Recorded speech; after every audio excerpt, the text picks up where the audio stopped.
Welcome back to my channel. Today we are back with another fall recipe. We're going to be making gluten-free apple pie today and trying a new type of crust, a one bowl crust. Very interesting, I have to try it. And a second type of crust to do the lattice top with. So we're gonna be trying two different crusts today with our apple pie and see how they turn out. So let's go. First things first is we're going to put our flour. So I'm going to be using my 1-to-1 gluten-free flour and my all-purpose gluten-free flour here. 1 cup of 1-to-1 gluten-free flour and half a cup of our all-purpose. 1 tablespoon cane sugar, 1 teaspoon of salt. With our fork. Okay, we're gonna set this aside. Next up is our oil and milk mixture. Half a cup of vegetable oil and 2 tablespoons of plant milk. Now it says to mix it with a fork, but I'm just gonna use my coffee frother till we see some little droplets and little bubbles. Okay, I don't see any droplets. I think that actually like mixed it almost too much, but you know what, that's fine. We're gonna pour this oil milk mixture into our flour mixture. Oh, it's like thick. Oh my goodness, this is so weird. This is weird. All right, I think I'm just gonna go in with my hands. And I just wanna make sure I get all of the flour. Okay, yeah, we are looking perfect. I got it up to the edge a little bit here. I'm not too picky with like making sure it's all the way to the edge there. But I'm gonna take my fork and I'm just gonna kind of smash it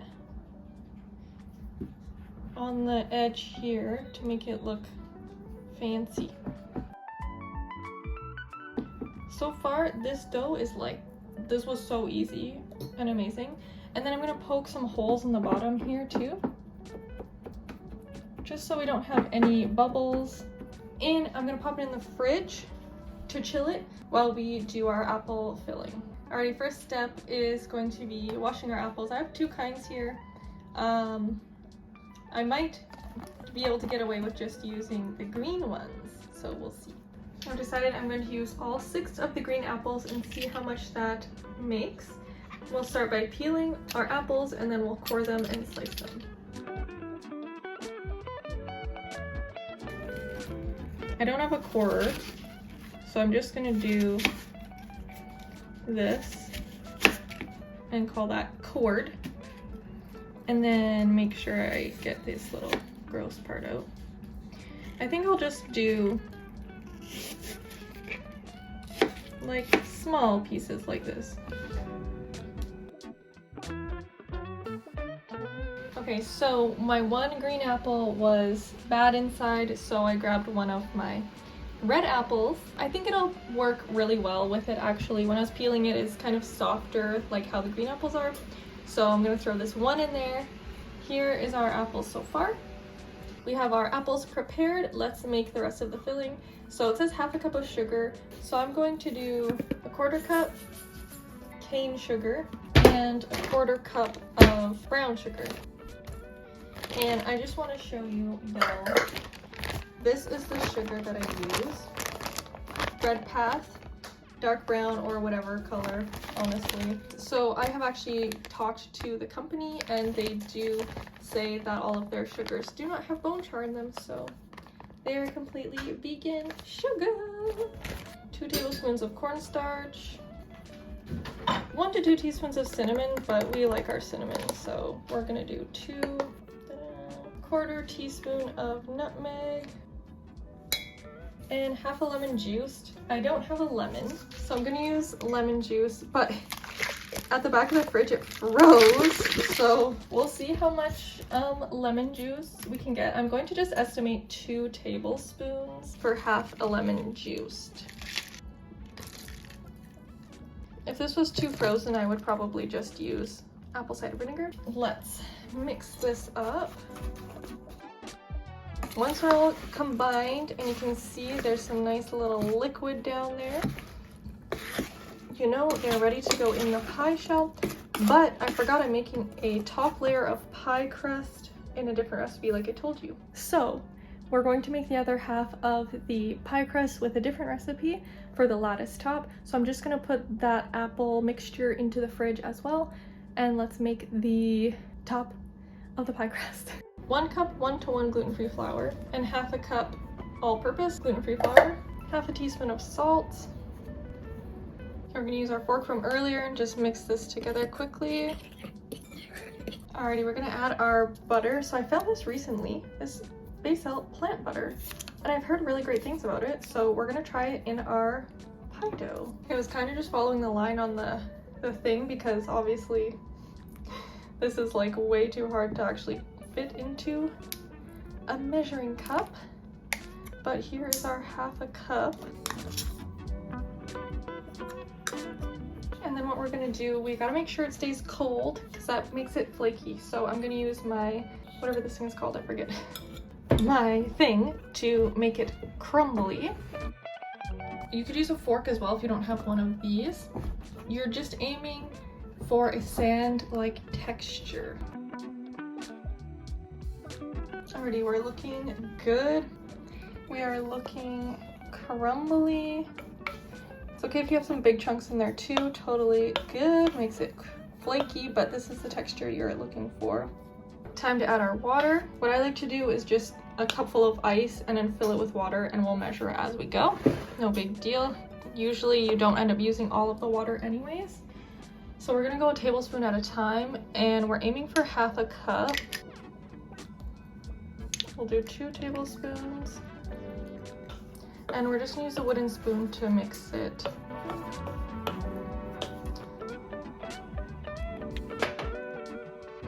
So there's a 1/4 of a cup.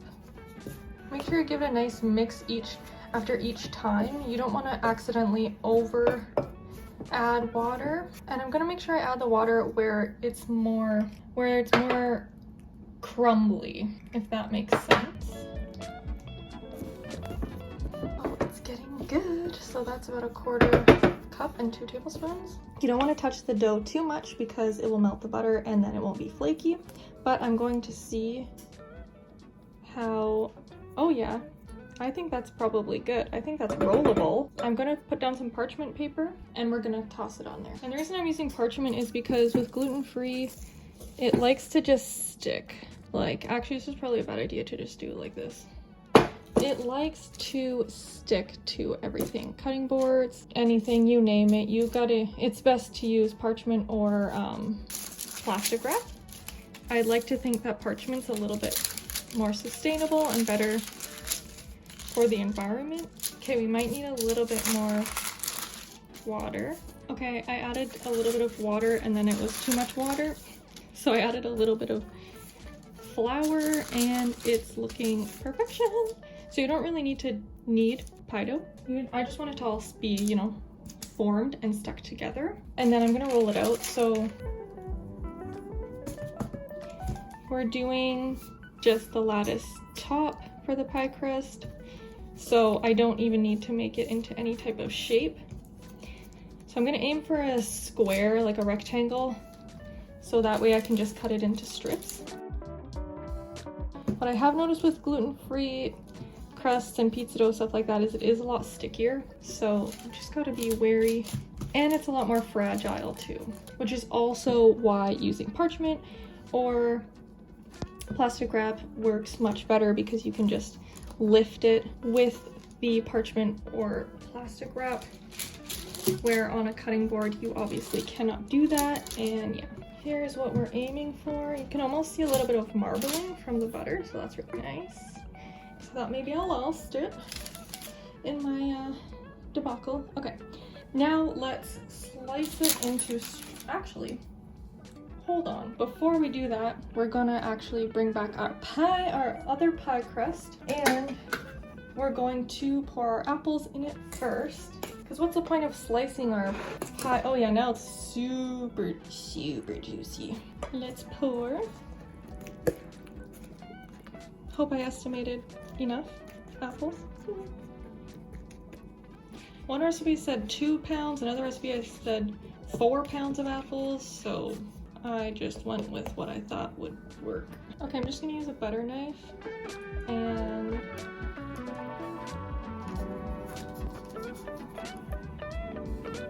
okay, that's not bad. I'm just gonna start by doing like 4s, or no, diagonals. Here, let's do diagonals. And it's holding together so well, oh my gosh. Very happy. That's okay, it's probably long enough anyways.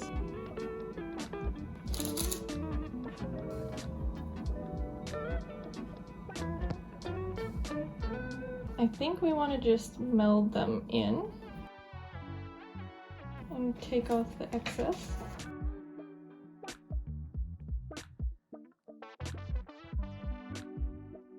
Now, what we could do is go around and use our fork again to make it look like it's blended in.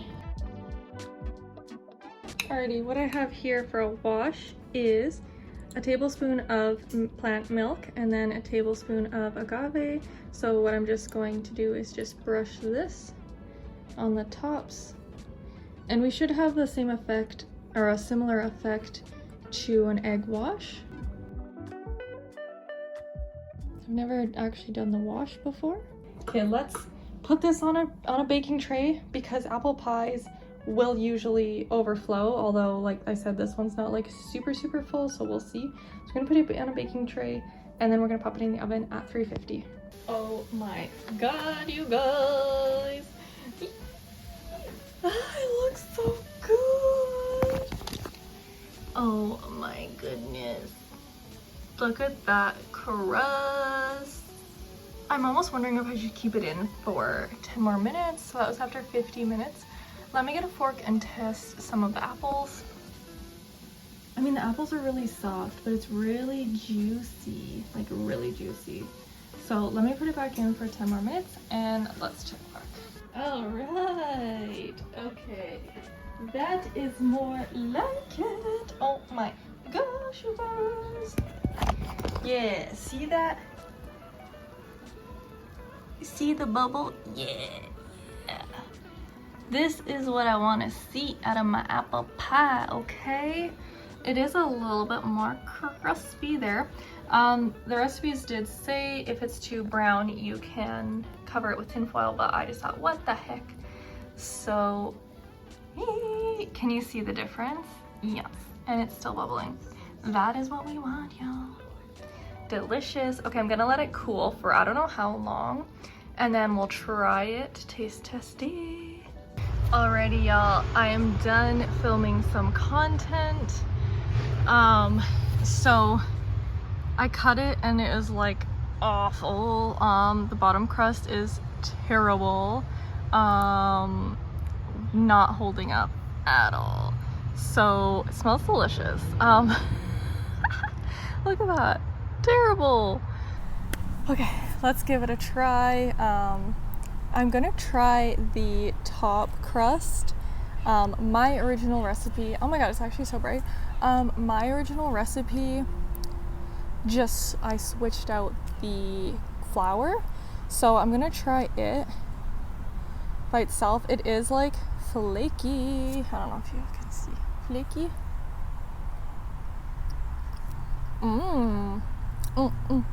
Okay. Delicious. It's not sweet because there's no sugar. And oh, that's delicious. Look at that. Poor soul. So anyways, the bottom crust looked amazing. It is awful. It's literally crumbs. Like, it literally did not stick together like at all. It tastes like crumbs. Like, it's good, but it's literally crumbs. Okay. This pie is so good. Oh my god. The top crust would be perfect for the bottom M. The lattice or whatever if you just make a straight top.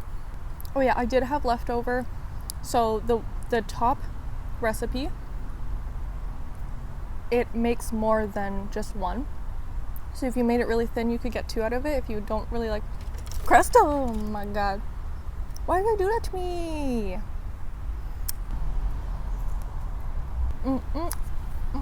I'm not a crust person, but the top crust is giving, okay? I would not recommend the bottom one. Like, this is just a mess. A mess. And if I had used this top for both the bottom and the top layers, we would not be having this mess, okay? Like, this is literally a mess. We got that tart, got a little sour. Those are so good. Oh, also, I could have used like 1 or 2 more apples in the filling. Highly recommend weighing stuff out. That top layer is like buttery, flaky deliciousness, like what you expect in a pie crust, okay? That bottom is just like, it didn't even stick together. I don't get it. And it didn't say to blind bake it first. Like, I don't know what's going on, why it just completely fell apart. Like, it doesn't even make sense. It doesn't make sense.